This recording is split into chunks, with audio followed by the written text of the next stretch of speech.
Hindi yan, di ba kahapon kulang-kulang yung order natin.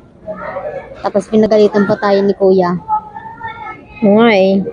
Pag ako nag-order, tapos kulang-kulang, galit na galit. Kaya nga, tapos ngayon, siya naman, kulang yung order niya ngayon. Kulang ng carrots. Nagalit pa si chef. Pagalitan kaya natin si Kuya. Gusto mo iganti kita? Sige ba? Kaya mo ba? Ay sus, ako pa ba? Oo.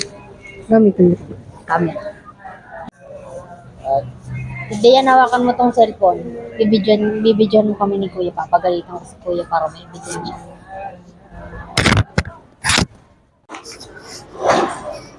Kuya, ano ba yan? Yung order mo naman po, kulang-kulang.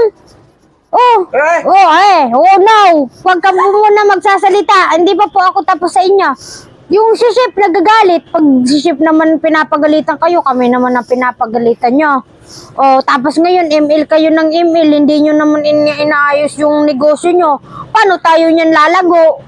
Oh, hindi pa ako tapos kuya kasi gaya niyan, email ka ng email tapos kulang yung carrots natin. Paano yan? Saan tayo kukuha? Sa iba na naman.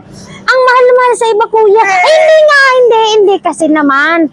Dapat kasi ganito. Pag nag-order kayo, sure mo nyo na. Hindi kasi. Kasi kuya, pagayan, sinasabi ko sa inyo po eh. Ngayon, wala tayong pan-deliver. Sana naman tayo kukuha niyan. Oh, email, ibibigay niyo kay chef? Oh, no. Oh, hindi. Kuya, pag kami naman may mali, kami naman na pinapagalitan niyo. Ako na mali, buisit! Hindi yan, believe ka na sa akin, napagalitan ko si Kuya. Ganyan talaga tayo, mga Oragon, Bicolano, Bayaine.